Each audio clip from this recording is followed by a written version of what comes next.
Danny, let's begin with you. What's the message in the labour market report?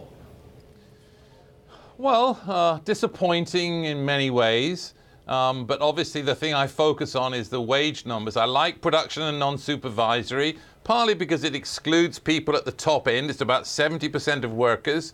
And the reality is that it's about hourly earnings about 2.3, and it's the numbers we saw for 2017 were slower than they were for 2016. So this is not a labour market humming along. It's certainly not consistent with needing to raise rates, and I think it pushes the Fed possibility of raising back.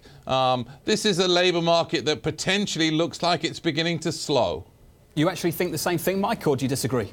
Yeah, I think the labor market is actually really hot, right? The run rate for job growth is below 100,000 probably. Yeah. So anything above that to me is taking away the slack in the labor market. So I think we're on a really strong trend in the labor market. What do you say back to that, Danny? Because Mike has a point. The run rate, just to keep things steady, is about 100K now. If we're printing something north of that, that's pretty decent.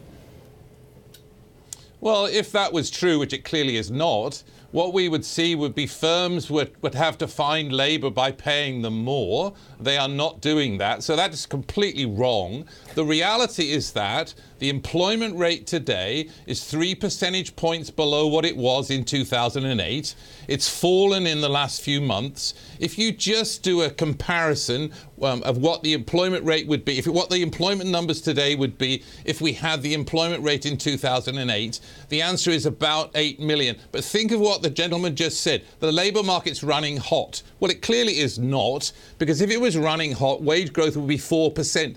Walk around the country, not in San Francisco, not in New York, go to Ohio, go to West Virginia.